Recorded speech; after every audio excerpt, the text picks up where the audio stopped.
I'm Taylor Brook. I'm a composer from Canada, currently living in the United States, and I'm here for the Gaudiamus Festival as a nominee.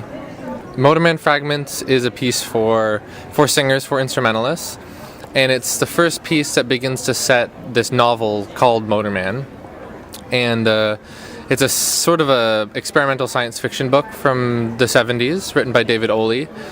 And I have a very long-term goal to set the whole text, which it's a novella, it's a short book, it's maybe 150 pages, and so the whole thing would be, 4 or 5 hours, something like this. But I'm just chipping away piece by piece, and this is the first of 2 pieces I've written so far about it.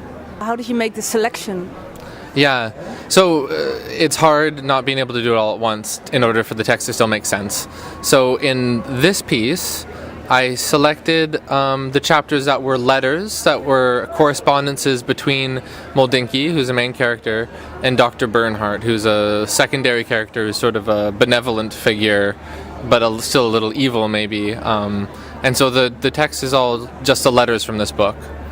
The book was introduced to me a long while back just by a friend, and a lot of the things in it resonated with me. I mean, first of all, I just really liked the style and the story, and it sort of, for me, it revitalizes a lot of, it brings together sort of narrative, character-based storytelling with more sort of experimental William Burroughs-like writing styles. I'm not so knowledgeable about literature, but this is how it felt for me.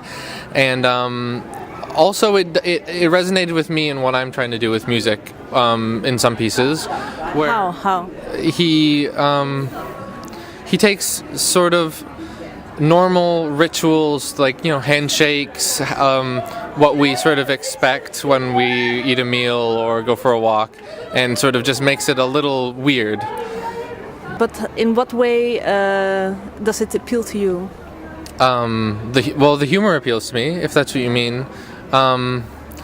I like to try to challenge myself to, in my sort of style of writing music, to include humor or like sort of just more positive affects that I generally have struggled more in expressing in the music. And so this ended up being kind of like a light and funny piece, but also sometimes weird and disturbing. Yeah. And I sort of enjoyed playing with those sort of extremes. It was more like trying to do sort of a Dixieland reference at one point. At another point they do sort of full 50s Warner Brothers cartoons music, where they sing like a brass section. And this was like in the book, so he takes some familiar piece from usually American culture stuff, and he reintroduces it in a strange context. You recorded the author. I didn't hear his voice. Right. How did it? Yeah, the recording of his voice it's like a score. Yeah. You're not supposed to hear it. The only people who hear it are the performers. And so, what I did was, I took him reading it, and I notated the rhythm of his voice and the curve, like when he asks a question and it ends with upwards, and the line of the rhythm in the part sort of goes upwards with it. And so the instrumentalists, with a combination of seeing the rhythm and the curve and hearing the audio scores, are supposed to deliver it sort of speech exactly how he said it, more or less. And so it's very difficult for the performers to do this, because they have to be very strict, but they have to give the impression of being very free. But what it allows, when it's done well, is all sorts of rhythmic accuracy between the spoken word and the instruments and the other voices. Yes, that's basically how it worked. Okay. And what then is the interaction between the music and the voice and the lyrics? Well, this piece sort of takes from a lot of the ideas of Harry Partch, who's an American composer, who sort of the voice and the spoken word is the most important thing. And so in this piece, I was trying to sort of follow up on that. And so everything comes from the vocal part, and the vocal part is just speaking. So if they sing, it's somehow related. It maybe punctuates a word. And the instrumentalists, maybe they contrast maybe they have a unison, maybe they support it in some way, but they always leave enough space, and it's always in a way to illuminate the text. Yeah. And you've been studying with the Indian slide guitarist Bhattacharya. And does any of his ideas or the philosophy of Indian music comes into this piece? Not really into this piece, not directly anyway. I studied with him for a few months in 2008 and have kept up contact since then. And my experience studying with him and him speaking and playing with me and all this has been a really strong influence, but I don't ever bring things that directly into what I write. I sort of leave it separate and almost treat when I sit down and play Indian music for myself, or when I listen to it, I almost treat it like a different world. But how do you get influenced? How did you get influenced?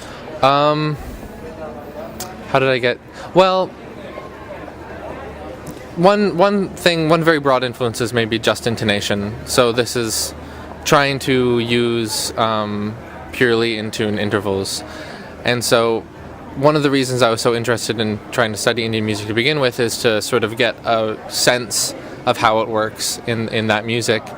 And so, but then I guess it ends up being something a little bit under the surface, how it's influenced me, and more in what I like, what I'm used to, what I can analyze with my ears, and not so much taking something and directly putting it in. Okay.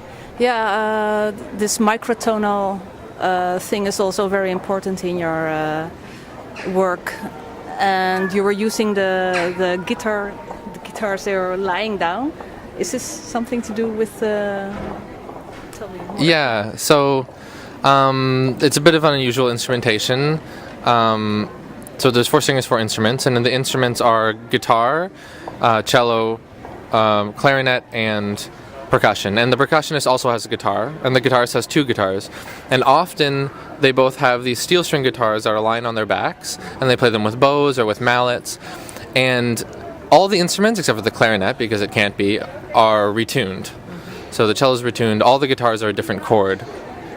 And so this way I can get very specific, sort of difficult to tune harmonies that are fixed, and I can actually access a lot of very accurately tuned pitches by playing harmonics on the strings, say, or just by having all these different instruments. And then the clarinet usually plays with some strange techniques as well, a lot of multiphonics, a lot of alternate fingerings that give microtonal notes, or usually just intonation.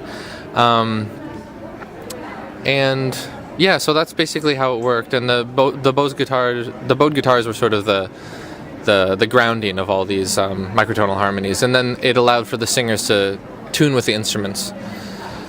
You're using the piano as well for this piece, not for the fragments, but for the overture. Oh, yeah.